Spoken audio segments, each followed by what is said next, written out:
기도하겠습니다. 하나님 감사합니다. 이 새벽에 우리를 깨워주셔서 또 하나님 말씀 나눌 수 있도록 인도해 주시니 감사합니다. 우리가 주어진 하나님의 말씀에 늘 믿음으로 반응하며 또 변화되어 행동하는 믿음의 신앙인 될 수 있도록 주님 역사해 주시옵소서. 우리가 입으로만 말로만 떠드는 신앙이 아니라 날마다 변화되어 하나님을 기쁘시게 하는 믿음의 사람들 다 될 수 있도록 인도해 주시옵소서. 또 이 새벽에 하나님 말씀 듣습니다. 들을 길을 열어 주시옵소서. 그래서 믿음으로 잘 듣고 변화되는 우리 모두 되게 인도해 주세요. 예수님 이름으로 기도합니다. 아멘. 우리 새벽을 깨우신 여러분에게 하나님의 크신 은혜가 함께하기 원합니다. 여러분 이제 변화에 대한 내용을 우리가 계속 성회 동안 나누려고 하는데 오늘은 이 변화에 대한 내용을 계속 함께 나누려고 합니다. 여러분 변화에는 세 가지 반응이 있다고 그래요. 어떤 사람들은 변화를 두려워해서 변화를 거부하는 사람이 있는 반면에 또 어떤 사람은 변화를 적극적으로 수용해서 이끌어가는 사람이 있어요. 또 어떤 사람은 무반응으로 반응하는 사람이 있다고 합니다. 여러분은 어떤 사람이세요? 무반응이십니까? 아니면 거절하는 사람입니까? 저는 우리 사랑의 동산교회 성도님들 모두가 이 변화를 적극적으로 수용해서 이끌어가는 그런 사람들이 되기를 원합니다. 우리가 이 새벽 시간에 이 변화를 이끌어가는 사람들은 어떤 행동을 하는가에 대해서 잠깐 나누려고 합니다. 먼저는 이 변화를 이끌어가는 사람은 오늘 욥처럼 받아들이기를 잘하는 사람입니다. 우리 한번 따라해 봅시다. 뭘 잘합니까? 받아들이기를 잘하는. 이 욥은 어려움 중에서도 하나님의 뜻과 계획을 잘 받아들이는 사람이었습니다. 하나님의 뜻과 계획을 잘 받아들여서 자기의 삶을 변화시키는 사람, 그 사람이 바로 욥이었다는 겁니다. 자, 그러면 여러분 이 받아들임이라는 게 뭘까요? 우리가 한번 생각해 볼 건 뭐냐면 여러분 우리의 신앙의 시작은 받아들임으로부터 시작한다는 걸 여러분 아시나요? 여러분 우리가 예수님을 처음 믿을 때 또 전도할 때 이런 얘기 들어보셨죠? 영접하셨습니까? 라고 묻잖아요. 여러분 영접한다는 게 뭐예요? 영접한다는 것은 사전적인 정의로 보면 나의 공간에 누군가를 초대한다는 거예요. 즉 주님을 영접하셨습니까? 라는 말은 주님을 내 마음속에 들어오도록 받아들이는 거예요. 말씀이신 주님이 내 마음속에 들어오도록 받아들이는 것. 이것이 바로 영접이라는 거예요. 그래서 여러분 우리가 예수님을 처음 믿을 때 우리가 하는 게 있죠? 뭘까요? 영접 기도라는 거예요. 여러분 해보셨나요? 다 해보셨죠? 네, 대답 안 하시는 분들 다 해보셨는데 한번 해보려고 그래. 이 새벽 시간에 한번 따라해 봅시다. 자, 예수님 나의 죄를 위해 십자가에 달려 돌아가심을 믿습니다. 이제 주님을 나의 구주로 나의 주인으로 영접합니다. 예수님의 뜻대로 사는 사람이 되겠습니다. 예수님의 이름으로 기도합니다. 아멘. 여러분 우리가 예수님을 받아들인다는 것은 단순히 예수님을 믿는다는 것을 넘어서 그분의 삶과 생각과 말씀과 십자가와 부활을 받아들이는 것입니다. 따라서 우리가 신앙은 받아들임 속에서 주님을 배워가는 것이라고 말할 수 있습니다. 자, 그런데 여러분 우리가 받아들이는 게 쉬울까요? 어려울까요? 쉬울 때도 있고 어려울 때도 있어요. 여러분 언제 받아들이기가 어려울 때 언제예요? 내가 욕심내던 것을 내려놓아야 될 때. 내가 바라는 것 때문에 내가 뭔가를 내려놔야 될 때 받아들인 게 어렵다는 거예요. 여러분, 예를 들어서 예수님을 받아들임으로 인해서 우리가 포기해야 되는 것들이 있죠. 예를 들어서 술, 담배라든가 아니면 세상적인 즐거움이라든가. 우리 목사님 자주 얘기하는 것처럼 부흥회를 우리가 매일 하면서 뭐가 끊겼어요? 술 친구가 막 떠났다고 그러죠. 여러분, 어떤 분은 평생 이 술이라는 것을 못 내려놔서 예수님을 믿기 어렵다라는 그런 분들도 많습니다. 여러분, 이처럼 우리가 예수님 때문에 내려놓아야 되는 것들이 있을 때 받아들임이 어려워지는 것이 있습니다. 또 세상에서 우리가 그리스도인으로 살아갈 때 양보하고 내려놓아야 되는 것이 있을 때 받아들임이 힘들어진다는 거예요. 여러분, 예전에 제가 이제 섬겼던 한 교회 집사님이 저한테 이런 고백을 하더라고요. 자기가 직장에서 크리스찬임을 안 밝혔을 때는 편했다는 거예요. 그러니까 막 마음껏 화도 내고 막 욕도 하고 막 이랬는데 자기가 크리스찬임을 밝히고 나니까 어떻게 해요? 함부로 화도 못 내고 날마다 참고 살아야 되니까 너무 힘들다라고 이렇게 고백을 하더라고요. 그렇죠? 이런 일이 있을 때 우리는 받아들임이 어려워져요. 그러나 거꾸로 우리가 받아들임이 쉬울 때가 있어요. 여러분, 언제일까요? 내가 받아들이고 하는 것보다 내가 내려놓는 것이 좋은 것이다 라는 확신이 있으면 쉽게 받아들인다는 거예요. 여러분, 우리가 잘 아는 마태복음 13장 45절 46절에 이런 말씀이 있어요. 또 천국은 마치 좋은 진주를 구하는 장사와 같으니 극히 값진 진주 하나를 발견하며 가서 자기의 소유를 다 팔아 그 진주를 사느니라. 여러분, 좋은 진주를 구하는 장사꾼은 극히 좋은 값진 진주를 발견하면 어떻게 해요? 자기 소유를 다 팔아 그 진주를 샀다는 거예요. 왜 그렇습니까? 그 극상의 진주가 자기가 가지고 있는 모든 소유보다 더 좋다는 확신이 있기 때문에 그 재산을 팔아서 샀다는 거예요. 여러분, 이처럼 우리가 받아들임이 쉬운 이유는 하나님의 놀라운 사랑과 능력이 좋기 때문에 그렇습니다. 그분의 생각이 나의 생각보다 뛰어나기 때문에 우리가 받아들이기 쉬운 것입니다. 또 그분의 계획이 나의 계획보다 낫다고 생각하기 때문에 우리가 기꺼이 내려놓는 것입니다.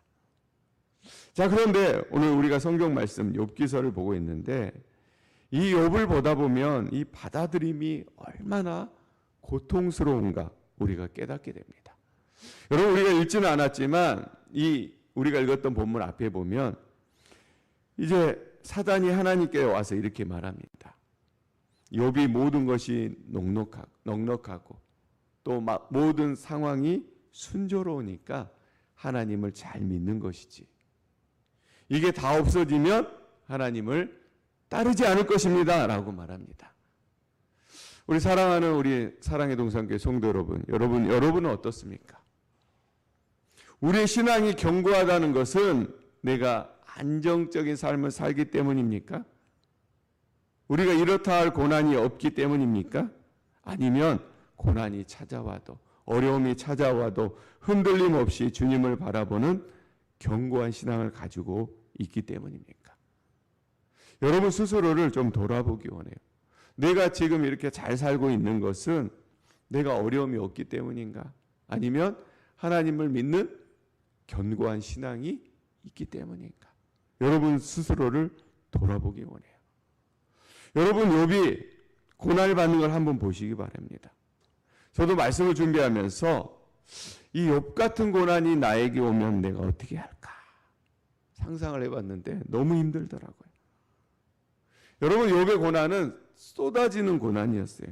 하나가 터지니까 이것이 터지고 설상가상으로 엎친 데 덮친 격이에요. 오늘 본문을 보니까 먼저는 소유를 잃었어요. 그리고 그 소식을 듣는 동안에 사람을 잃습니다. 또 그 소식을 듣는 동안에 자식을 잃습니다. 또 그 소식을 듣는 동안에 모든 것을 잃습니다. 그리고 마지막에는 자신의 몸에 병까지 들어요. 그러자 그 부인이 뭐라고 그러죠? 차라리 하나님을 저주하고 죽어라 라고 저주까지 품습니다. 그런데 여러분, 욥은 어떻게 하죠? 우리랑 달랐나요? 아니요, 우리랑 비슷했습니다. 자신의 옷을 찢고 애통해합니다. 머리털을 다 밀고 절망을 표현합니다. 그러나 욥이 우리와 다른 점이 하나 있었습니다. 그것은 뭐냐면 그 절망의 자리에서, 그 머리털을 밀어버린 자리에서 주님을 부르고 주님을 경배했다는 것입니다. 여러분 20절에 21절 이렇게 표현합니다. 욥이 일어나 겉옷을 찢고 머리털을 밀고 땅에 엎드려 예배하며 이르되 내가 모태에서 알몸으로 나온즉 또한 알몸으로 그리로 돌아가올지라. 주신 이도 여호와시요 거두신 이도 여호와시니 여호와의 이름을 찬송을 받을지어다 하고, 욥은 오히려 하나님을 찬양하는데 뭐라고 찬양했다고요? 주신 이도 하나님이시요 거두신 이도 여호와시다, 이렇게 받아들인 거예요. 그리고 더 나아가서 22절 마지막 절에 보니까 이 모든 일에 욥이 범죄하지 아니하고 하나님을 향하여 원망하지 아니하니라. 여러분, 저는 이것이 받아들임이라고 생각합니다.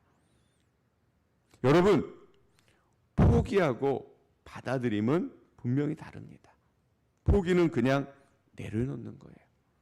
팔자련이 하고 살아가는 거예요. 그러나 이 받아들임은 뭐예요? 우리의 상황이 고통스럽고 힘들지만 그 모든 것을 하나님의 계획과 뜻으로 수용하는 것, 그것이 받아들임이라는 거예요. 욥은 분명히 우리와 성정이 같았어요. 그래서 옷을 찢고 머리털을 밀었어요.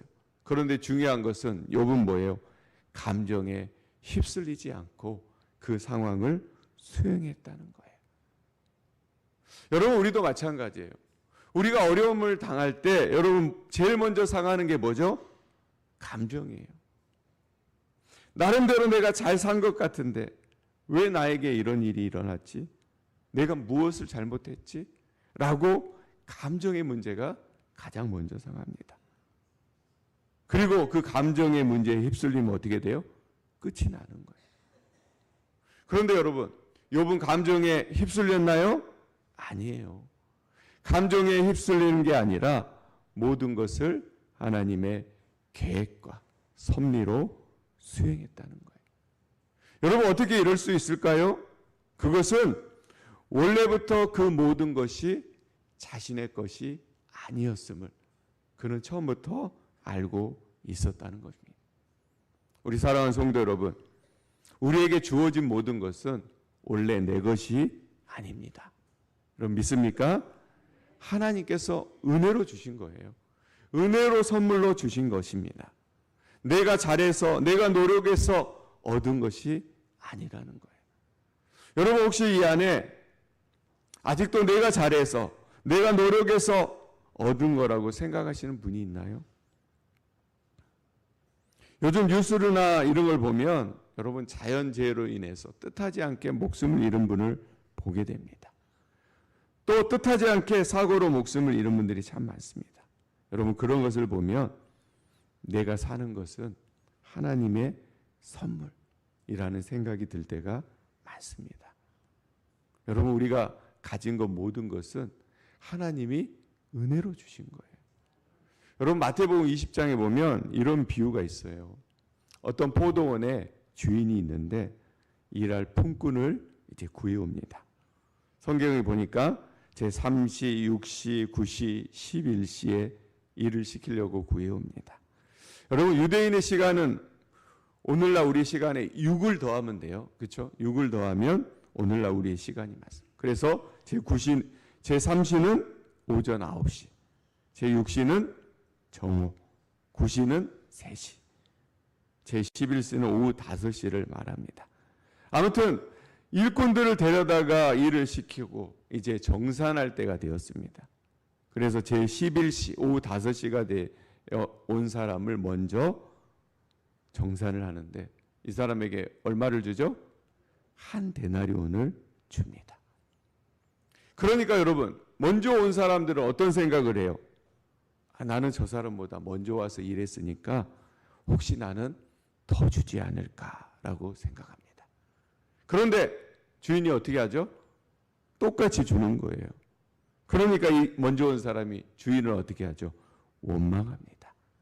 그때 주인이 이렇게 말합니다. 내가 내게 잘못한 것은 없다. 나는 원래 너에게 한 데나리온을 약속하지 않았느냐? 내 것이나 가지고 가라. 나중에 온 사람에게 너와 같이 주는 것은 내 뜻이다. 내 것을 가지고 내 뜻대로 할 것이 아니냐라고 주인이 말을 했다는 거예요. 여러분, 이 이야기에서 담긴 것은 뭐냐면 은혜는 거저 주시는 거라는 거예요. 우리가 먼저 믿었다고 많이 달라고 하시면 안 된다는 거예요. 왜냐하면 그 이유는 주시는 분은 하나님이시고 우리에게 뭘 주는 것은 그 주시는 분의 마음이라는 거예요. 마음대로 하신다는 거예요. 그 다른 말로 주권은 그분에게 있다는 거예요. 여러분, 욥은 이것을 분명히 알았어요. 그렇기 때문에 어려움에 휩쓸려도 하나님을 원망하지 않고 그 사실을 받아들인 거예요. 자, 그러면 제가 말씀을 준비하다가 갑자기 이런 생각이 들었어요. 하나님은 우리가 잘 받아들임으로 인해서 하나님을 기쁘시게 하는 삶을 살기 원하는데 이게 하나님의 목표예요. 그러면 사단의 목표는 뭘까요? 말씀을 준비하면서 고민을 봤는데 이렇게 표현하고 있어요. 사단의 목표는 뭐냐면 들이받음이에요. 네. 한번 따라해 봅시다. 들이받음. 하나님이 원하시는 건 뭐라고요? 받아들임. 근데 사단은 들이받음이에요. 사단이 원하는 것은 하나님의 뜻을 외면하고 감정대로 들이받는 거예요. 하나님 왜 그래요? 왜 나에게만 이래요?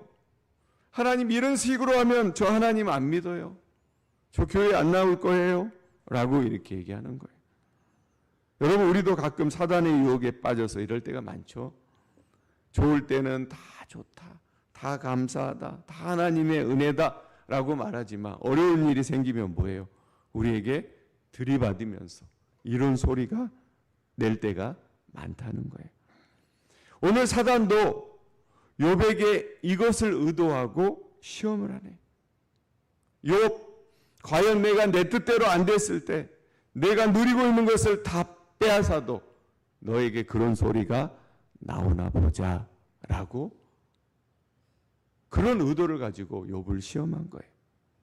그런데 욥은 여러분 어떻습니까? 사단의 기대와 달리 큰 아픔을 겪긴 했지만 하나님을 들이받지 않았어요. 오히려 어떻게 해요? 하나님의 뜻을 수용합니다. 그래서 이렇게 고백하는 거예요. 주시니도 여호와시요 거두시니도 여호와시니 여호와의 이름을 찬송할지어다 라고 하는 거예요. 그 모든 것을 다 값없는 은혜로 여겼다는 겁니다. 우리 사랑하는 성도 여러분, 우리의 신앙생활은 뭘까요? 저는 이렇게 정의하고 싶습니다. 받아들이는 생활이 신앙생활이다. 여러분 한번 따라해 봅시다. 받아들이는 것이 신앙생활이다. 그러면 여러분 진짜 받아들이는 것이 뭘까요? 그것은 내 상황 형편을 팔자련히 하고 받아들이며 사는 것, 그것이 아닙니다. 받아들이는 것은 처음에 말씀드린 것처럼 주님이 내 마음에 오시는 거예요. 주님을 영접하는 거예요. 여러분, 주님을 영접하는 순간 내 마음의 문제는 누구의 것이 되는 거예요? 주님의 것이 되는 거예요. 주님께 맡긴 바 되어서 주님의 일이 되는 거예요. 그래서 저 유명한 갈라디아서 2장 20절 말씀에 이렇게 말하죠. 이제는 내가 사는 것이 아니요 오직 내 안에 그리스도께서 사시는 것이다. 우리 한번 갈라디아서 2장 20절 한번 읽어보겠습니다. 자, 시작. 내가 그리스도와 함께 십자가에 못 박혔나니 그런즉 이제는 내가 사는 것이 아니요 오직 내 안에 그리스도께서 사시는 것이라. 이제 내가 육체 가운데 사는 것은 나를 사랑하사 나를 위하여 자기 자신을 버리신 하나님의 아들을 믿는 믿음 안에 사는 것이라. 아멘. 우리가 주님께 맡긴 바 되어서 이제는 어떻게 해요? 내가 사는 것이 아니라 주님께서 사시는 것이에요. 주님이 내 삶의 주인 되셔서 나를 이끌어 주시는 거예요. 주인이 우리의 삶의 주인 되시자 어떻게 해요? 우리는 그분의 신실하심을 받아들이며 그분의 말씀을 수용하며 그분의 계획대로 사는 믿음의 사람이 되는 거예요. 여전히 내 상황과 형편을 보면 그분의 뜻을 다 깨닫지 못하고 이해하지 못하지만 이제는 어떻게 해요? 그분의 뜻이 이루어지도록 기다리는 사람이 된다는 겁니다. 여러분 구약 성경에 보면 나아만 장군이 있잖아요. 나아만 장군 이야기. 그가 나병에 걸려서 엘리사를 찾아갑니다. 근데 엘리사는 나아만 장군을 쳐다보지도 않고 종을 시켜서 요단강에 7번 몸을 씻어라 라고 얘기합니다. 나아만 장군이 화를 내죠. 아니 아람에는 더 좋은 강이 없어서 이 더러운 요단강에 씻으라고 하냐라고 화를 냅니다. 그때 부하가 조언을 합니다. 이보다 더한 것을 요구했어도 순종하지 않았을까요? 그러자 그 말을 듣고 나아만 장군이 깨달아서 순종해서 피부가 회복되었다는 것입니다. 여러분, 우리가 그 뜻을 이해하지 못하지만 하나님께 순종할 때 우리의 삶에 하나님의 역사가 일어나는 것입니다. 그렇기 때문에 신앙은 뭐예요? 이해하는 것이 아니라 받아들이는 것입니다. 하나님의 선하심을 믿고 바울의 고백처럼 합력하여 선을 이루어가는 것, 그것이 바로 우리의 신앙이라는 것입니다. 우리 사랑하는 성도 여러분, 우리가 험난한 세상을 살아가면서 우리가 바르게 변화되는 가장 좋은 방법은 뭐냐면 변하지 않는 하나님을 붙드는 거예요. 그 변하지 않는 하나님을 받아들이는 거예요. 그러기 위해서는 어떻게 해야 돼요? 거친 파도와 같은 우리 이 세상 속에 주님이 어디 계신가를 빨리 확인하는 거예요. 그래서 주님이 일하시는 그 장소에 가서 주님을 바라보고 주님을 받아들이는 거예요. 여러분, 주님이 어디 계십니까? 주님은 우리 마음속에 계십니다. 여러분 옆에 계십니다. 여러분 앞에 계십니다. 그렇기 때문에 우리가 그 주님을 바라보면서 그 주님을 붙들며 나아가는 거예요. 여러분, 제가 고등학교 때 많이 불렀던 찬양이 있어요. 뭐냐면 하나님은 실수하지 않으신다네 라는 찬양이에요. 이 최용덕이라는 이 가수가 부른 아주 옛날 노래인데, 이 가수가 이 노래를 만들었을 때가 언제냐면 과로로 쓰러져서 병상에 누워있을 때 쓴 곡이라는 거예요. 그는 고난과 아픔 속에서도 하나님이 나를 지키실 것이다, 하나님이 나를 도우실 것이다 라는 그 소망을 가지고 노래를 만든 거예요. 그래서 그 노래 가사 중에 계속 반복되는 가사가 있어요. 뭐예요? 하나님은 실수하지 않으신다네, 하나님은 실수하지 않으신다네 라는 것을 계속해서 반복하는 거예요. 우리 사랑하는 성도 여러분, 하나님은 결코 실수하지 않으십니다. 우리가 그분을 우리 중심에 받아들이시기 바랍니다. 두려워하지 말고 조바심 내지 말고 그분을 받아들이시기 바랍니다. 그러면 우리는 하나님의 뜻대로 살게 되고 결국 변화되는 인생을 살게 된다는 거예요. 분명히 말씀드리지만 욥이 그 길을 다 알고 그래 하나님이 어차피 도와주실 거니까 라고 생각하고 그 길을 갔습니까? 아닙니다. 여전히 깜깜하고 암담했습니다. 그러나 한 가지 알고 있었습니다. 그것은 뭡니까? 하나님이 나와 함께 하신다. 하나님은 실수하지 않으신다.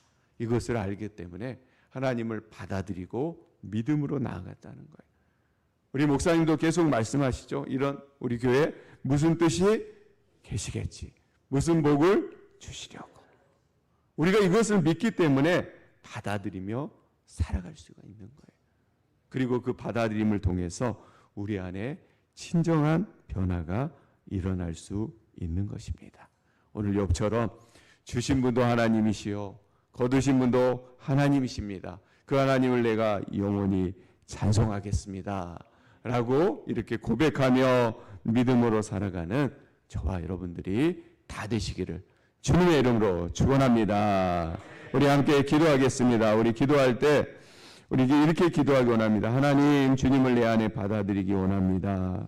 주님을 내 안에 받아들여서 주님과 동행하는 삶을 살아갈 수 있도록 인도해 주시옵소서. 하나님은 언제나 실수하지 않으시고 우리와 함께 하십니다. 그 주님을 믿음으로 받아들이고 우리가 변화되어 주님께 칭찬받는 믿음의 삶을 살아가는 우리 모두 되게 도와주세요 라고 이 기도 제목 들고 잠깐 하나님께 기도하도록 하겠습니다. 기도합니다.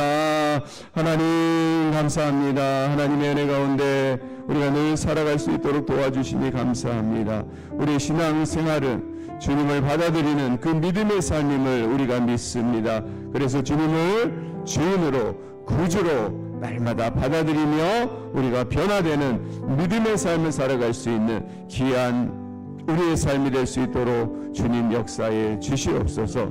주님 우리 안에 계십니다. 주님 우리와 동행하십니다. 주님은 실수하지 않으십니다.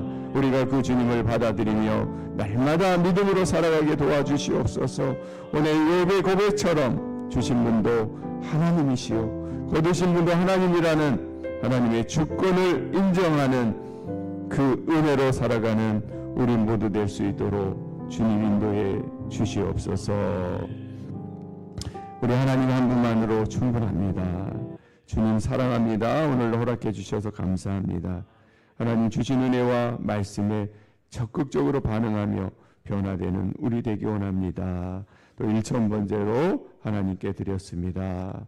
주님, 내가 내려놓아야 하는 모든 것보다 주님은 더 소중하신 분이십니다. 이를 알고 주님을 위해 세상의 모든 것을 기꺼이 내려놓고 주님을 받아들이는 저와 우리 사랑하는 성도님들 될 수 있도록 도와주시옵소서. 그래서 이제는 내가 사는 것이 아니고 내 안에 주님이 사는 그런 믿음의 삶으로 하나님께 영광 돌리는 우리가 되게 도와주시옵소서. 오늘 하루도 살아갈 때도 감정과 환경에 휩쓸려 주님을 들이받는 삶이 아닌 받아들이는 삶으로 주님과 동행하며 승리하는 우리 모두 되게 인도해 주시옵소서. 예수님의 이름으로 기도합니다.